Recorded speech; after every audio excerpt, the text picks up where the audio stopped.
నమస్తే, welcome to Telugu రాజ్యం. నేను సిరి.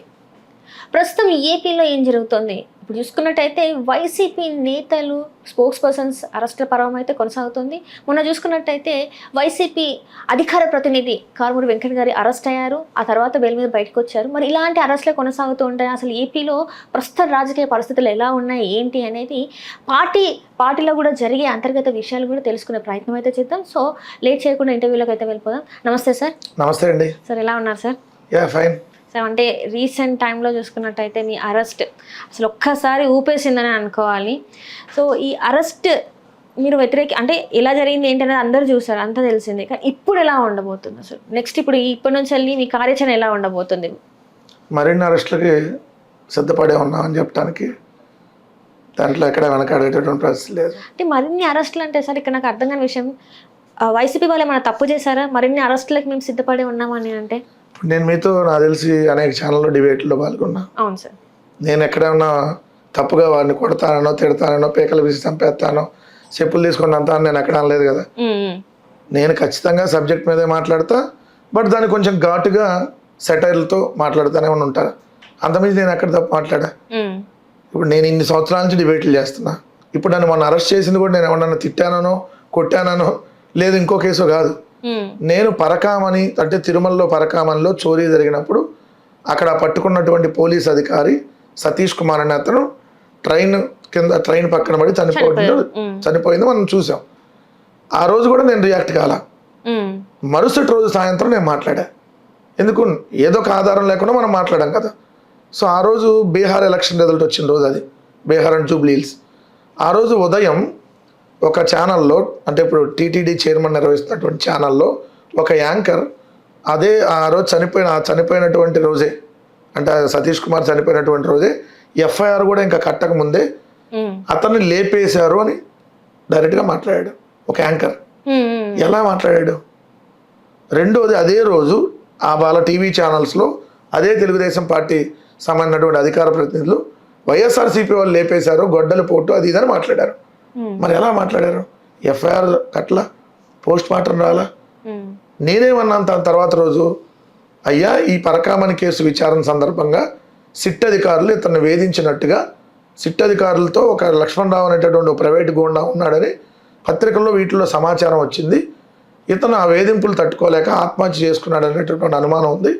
సో ఇది ఖచ్చితంగా రెడ్ బుక్ వేధింపుల వల్ల ప్రభుత్వ హత్య అని నేను అన్నా. దీంట్లో తప్పే ఉంది? దీని మీద నా మీద కేసు పెట్టారు. అంటే ఇంతకుముందు జరిగిన వాటికి కూడా మీరు వాళ్ళే హత్య చేశారని వాళ్ళని కూడా మీరు అన్నారు కదా సార్. అందుకే ఇలాంటివి అవుతున్నాయేమో అనుకోవచ్చు కదా. ఎందుకంటే గతంలో మీరు వేసిన విత్తనమే ఈ రోజు చెట్టు అయిందని అనుకోవచ్చు కదా సార్. ఇప్పుడు మేము ఎక్కడన్నా తప్పు మాట్లాడితే దాన్ని వాళ్ళు చూపించమని అన్నా. ఇప్పుడు పలానా దాంట్లో పలానా అనుమానం ఉన్నప్పుడు ఖచ్చితంగా అంటారు. ఇప్పుడు మీరు ఎంతమంది ఇంటర్వ్యూ చేసి ఉంటారు, ఏ చిన్నది వచ్చినా కూడా ఇది ప్రభుత్వ హత్య కామన్ గానే వాడే కదా. దీంట్లో తప్పు ఎక్కడ ఉంటుంది? రెండు ప్రభుత్వ హత్య కాదు అవునా అనేది తేల్చాల్సింది ఎవరు? ఉన్న ప్రభుత్వం తేల్చాలి. నన్ను పట్టుకొని నన్ను అరెస్ట్ చేస్తే నేను తేల్చలేను కదా. సో పలానా దగ్గర ఆధారం వచ్చి, ఇప్పుడు మీరు మీడియాలో ఉన్నారు, నేను పొలిటికల్లో ఉన్నా, రోజు మీడియాలో ఉంటా. సో మనం ఏం ఫాలో అవుతాం? రోజు పత్రికలు, టీవీ ఛానళ్ళు, న్యూస్ ఫాలో అవుతాం.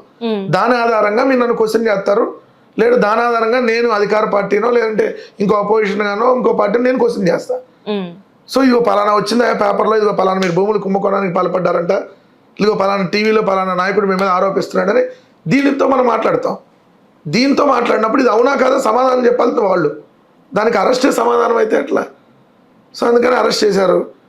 చేసిన తర్వాత మేజిస్ట్రేట్ గారి ముందు తెల్లబోయారు వాళ్ళు. సిగ్గుతో తలదించుకోవాలన్నటువంటి పరిస్థితి వచ్చింది.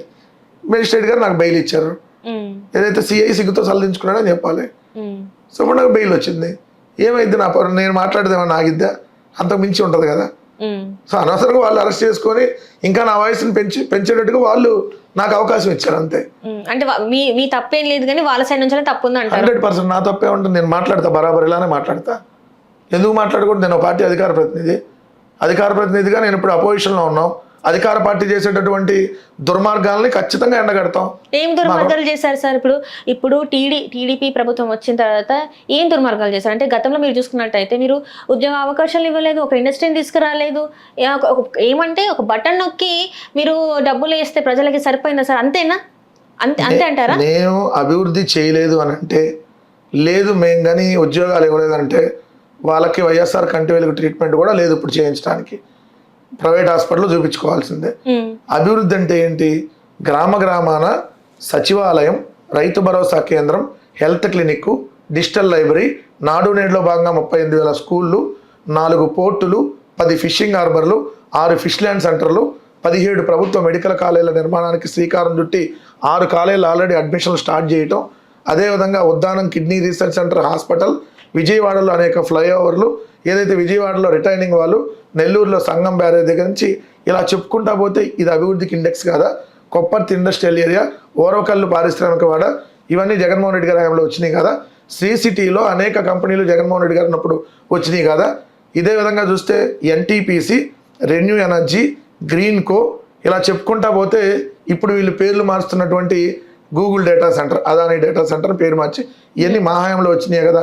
ఉద్యోగాలు మీరు అన్నారు, మేము అధికారంలోకి వచ్చిన మొట్టమొదటి 4 నెలల్లో 1,35,000 శాశ్వత ప్రభుత్వ సచివాలయ ఉద్యోగాలు నోటిఫికేషన్ ఇచ్చి 4 నెలల్లో ఇచ్చాం మేము. దాని తర్వాత మీరు చూసుకుంటే హెల్త్ డిపార్ట్మెంట్ జాబ్లో ఒక 30,000, ఆర్టీసీ వాళ్ళని ప్రభుత్వంలోకి తీసుకోవటం 50,000 మందిని, అదేవిధంగా అవుట్ సోర్సింగ్ కానీ లేదంటే కాంట్రాక్ట్ బేస్ ఉద్యోగాలు కానీ మొత్తంగా 6 లక్షలకు పైగా ప్రభుత్వం నుంచి జీతం ఇచ్చాం. వాలంటీర్లు కావచ్చు, మీరు అన్నట్టుగా బెవరేజ్ కార్పొరేషన్లో ఏదైతే లిక్కర్ షాపులకు సంబంధించి ప్రభుత్వం నియమించిన ఉద్యోగాలు కావచ్చు, మరి 6 లక్షల ఉద్యోగాలు ఏదైతే ఒక 5 సంవత్సరాల టైంలో 2 సంవత్సరాలు కోవిడ్ ఉన్నా ఇస్తే మరి ఉద్యోగాలు లేవంటే వాళ్ళని ఏమనాలి? వాళ్ళ కళ్ళన్నా కనపట్లేదు అనాలి, లేదంటే అబద్ధాలన్నా ప్రచారం చేస్తున్నాను అనాలి కదా. సో ఇందులో వాస్తవం ఉంటే మరి ప్రజలు ఎందుకు సార్ మీకు ఓటేయకుండా టీడీపీ పార్టీ కోటేసింది అంటారు? ఇప్పుడు నిజంగా ఇది మీరు చెప్పింది అంతా తూచ తప్పకుండా జరిగినట్టయితే మరి ఎందుకు 2024 ఎలక్షన్స్ లో మీరు ఓడిపోయారు? కేవలం 11 సీట్లకు మాత్రం ఎందుకు పరిమితం అయ్యారు? ఇప్పుడు ఓటమి గెలుపు అనేది దాన్ని ఉన్నట్టు డెవలప్మెంట్ బట్టినో ఇంకో క్రైటీరియాని బట్టినో రాదు. ఇప్పుడు మీ అందరికీ తెలుసు, ఒరిస్సా అండ్ ఆంధ్రప్రదేశ్ రాష్ట్రాల్లో ట్యాంపరింగ్ చేశారనేది అనేక అనుమానాలు ఉన్నాయి ఈవీఎం ట్యాంపరింగ్ మీద. రెండోది, పోలైనటువంటి ఓట్లకి కౌంటింగ్ ఓట్లకి పెరిగిన మాట వాస్తవం. ఎలా పెరిగింది? బేసిక్ పాయింట్ కదా. ఇప్పుడు సపోజ్ ఇప్పుడు మీరు నన్ను ఒక అరగంట ఇంటర్వ్యూ చేశారు, 30 మినిట్సే ఉంటుంది. దాన్ని 40 మినిట్స్కి ఎట్లా అయ్యిద్ది? మీరు ఎడిట్ చేస్తే అయ్యిద్ది, లేకపోతే యాక్చువల్లీ అది అంతే ఉండాలి కదా. సో మీరు ఎగ్జామ్ పేపర్ రాశారు, ఒక 4 ఎడిషన్లు పెట్టి రాశారు, 4 ఎడిషన్ల తర్వాత 10 ఎడిషన్లు అయినాయి. దిద్దేటప్పుడు మీరు రాసినప్పుడు 4 ఎడిషన్లే.